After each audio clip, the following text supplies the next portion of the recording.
What if you could wake up every morning to a brand new horizon without ever cooking a single meal, scrubbing a single dish, or mowing a single blade of grass again?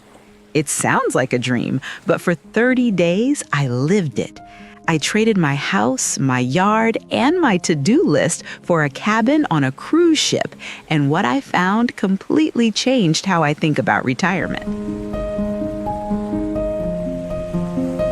But before I show you my daily routine, I need to warn you about one thing most people get completely wrong about cruise living.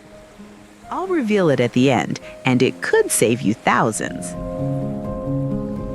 I'm taking you through my exact daily schedule, from sunrise yoga on the deck to the surprisingly honest truth about loneliness, healthcare, and whether this is actually cheaper than staying home.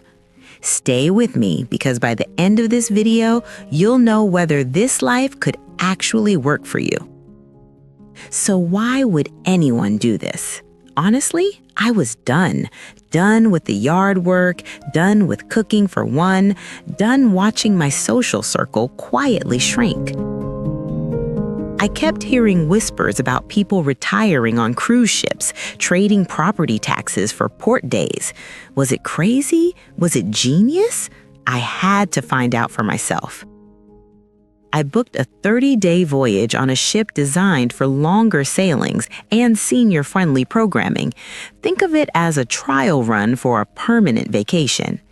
The first 24 hours were a complete shock, and not in the way I expected. Let me show you exactly what happened.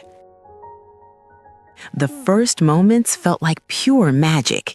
You hand over your luggage and it just appears at your cabin door. No airports, no hauling bags through terminals. But then I walked into my cabin, and I want to be honest with you here. It was cozy, as in I could almost touch both walls at the same time. This tiny room would be my entire personal space for 30 days. That was the first reality check. But that first night, standing on my little balcony watching the land disappear into the distance, that feeling made it all worth it. The biggest question everyone asked me, but what do you do all day? I had the same worry. Here's what a typical sea day actually looked like. And trust me, the afternoon routine is the part nobody talks about. It's where I found the real secret to making this lifestyle work. The morning ritual, 6 a.m. to 10 a.m. I'm an early riser, so my day kicked off around 6:30. First stop, a coffee, then straight to the top deck. There is nothing, and I mean nothing, like watching the sun rise over an endless stretch of open ocean with a hot cup of coffee in your hand. No traffic, no notifications, just horizon. Most mornings, I joined a small sunrise yoga or Pilates class on the deck, always gentle, always focused on stretching, and the perfect way to ease into the day. After that, I discovered the single best strategy for meeting new people on a ship, and it costs absolutely nothing. Here's what I did. After yoga, I'd walk the jogging track. You'd see the same friendly regulars every morning, doing their laps, nodding hello. It became a ritual within a ritual. Then breakfast, and this is where my secret strategy came in. Instead of sitting alone or with the same people, I made a rule. Sit somewhere new every single morning. Different table, different strangers. This one habit changed everything about my social life on board. Mid-morning, 10 a.m. to 12 p.m. This is when the ship's daily program really lit up. Every night, they'd slip a printed schedule under your cabin door, listing everything happening the next day. Some mornings, I chose a lecture on the history of our next port. Other days, a watercolor class or a surprisingly fierce game of trivia. Don't underestimate the competitive retirees at sea. They are ruthless. But here's what surprised me most about the mid-morning hours. It was the days I did nothing that changed my perspective on retirement entirely. Some mornings, though, I'd skip it all. I'd find a quiet lounge with floor-to-ceiling windows overlooking the ocean, settle into a chair, and just Read for as long as I wanted. No guilt, no to-do list calling me. That's the thing people don't fully appreciate until they experience it. You're not on vacation trying to cram everything into 1 week. You have time, real, unhurried time. Dinner and the afternoon, 12 p.m. to 4 p.m. Lunch was always an event. Gourmet meals, multiple courses, served to you. The food quality on modern ships is genuinely impressive, and knowing you never have to cook or clean up after is a psychological relief you can't fully understand until you've lived it. After lunch is when I discovered the hidden gem of the entire ship, a place most passengers walk right past. I'll show you in a second. The hidden gem? The solarium, an adults-only glass-enclosed pool area. Always warm, always quiet, almost always half-empty in the afternoon. I'd read, listen to a podcast, or, I'll admit it, fall completely asleep in a deck chair. On other afternoons, I'd book a spa treatment or hit the gym. And here's something I didn't expect. It's shockingly easy to maintain a fitness routine when the gym is literally 1 elevator ride away. The big difference: sea days versus port days. Your entire daily life shifts depending on whether you're at sea or in port. Sea days are about building your life on the ship. Enrichment classes, wine tastings, long conversations with new friends over coffee. Port days are a different energy. The ship docks and you have total freedom, typically 8 to 12 hours ashore. Some specialized residential cruises offer 2 to 3 day port stays, but a single day is standard. On one port day, I made a decision that most people would never consider, and it turned out to be my favorite day of the entire trip, coming up right after this.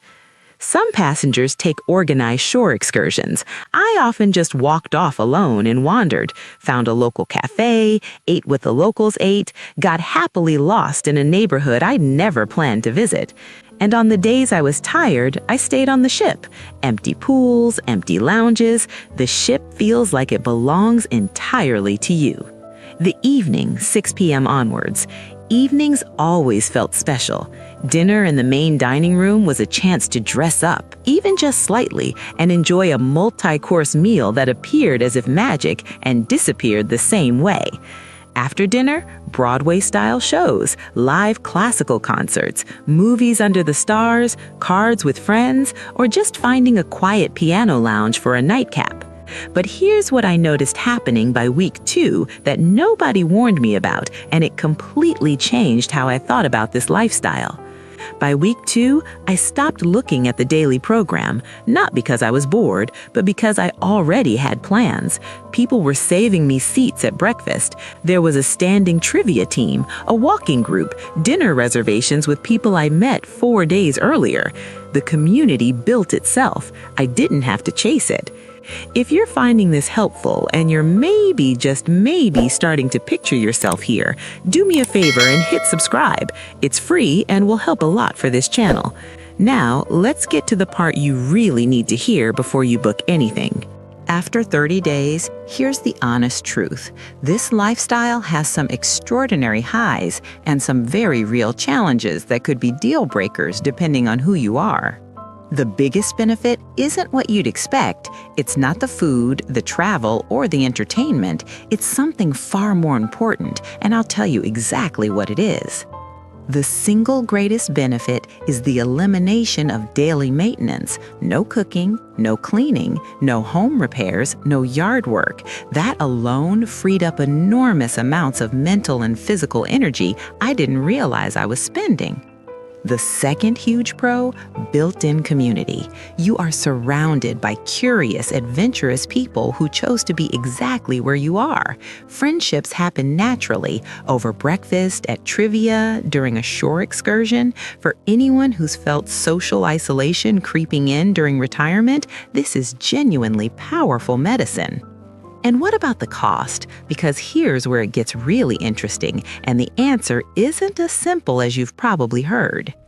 The cost comparison is complicated but worth understanding. Stringing together back-to-back cruises can sometimes compete with the average assisted living facility cost of around $5,900 per month in the U.S., especially when you factor in the all-inclusive nature: food, accommodation, entertainment, and activity. However, true residential cruise programs like Villa V involve significant upfront ownership costs starting above $129,000, plus ongoing monthly fees. So this is not automatically a cheaper option, it's a different kind of value. Now, the warning I promised you at the very beginning of this video: this is the thing most people get completely wrong about cruise living, and ignoring it could cost you dearly.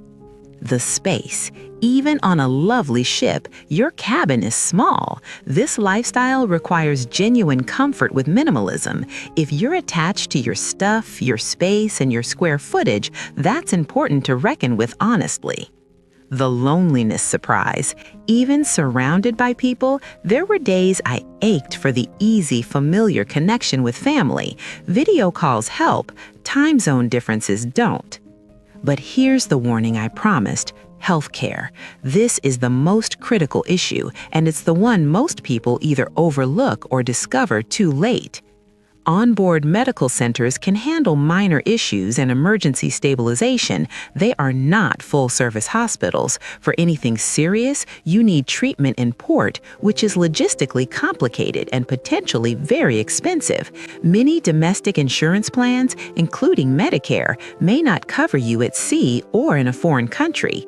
This requires serious advanced planning. Comprehensive international travel health insurance is not optional, it's essential. Consult with a specialist before you book anything. So, is this the ultimate retirement? My honest verdict after 30 full days might actually surprise you. Here's the truth. Cruise living is an incredible lifestyle, but it is absolutely not for everyone. It is for the active, independent retiree who craves adventure without the stress of airports and hotels. It's for someone energized by new people, new places, and new experiences. It's for someone in good health who is a genuinely savvy planner. It is not a replacement for an assisted living facility if you need daily help with personal care. Some specialized ships are being developed with more comprehensive care options, but most cruises are designed for people who can function independently. What this 30-day experiment really taught me is this: the daily grind isn't just exhausting, it quietly shrinks your world. And I learned that my capacity for new experiences, for new friendships, for genuine adventure is a lot larger than I'd allowed myself to believe. This isn't retirement, it's re-engagement. So, could you trade your home for a life at sea? I genuinely want to know. Drop your honest answer in the comments below. Would you do it? What's stopping you? If this gave you something to think about, please like this video. It helps more people find it. And subscribe for more honest deep dives like this one. I'll see you in the next one.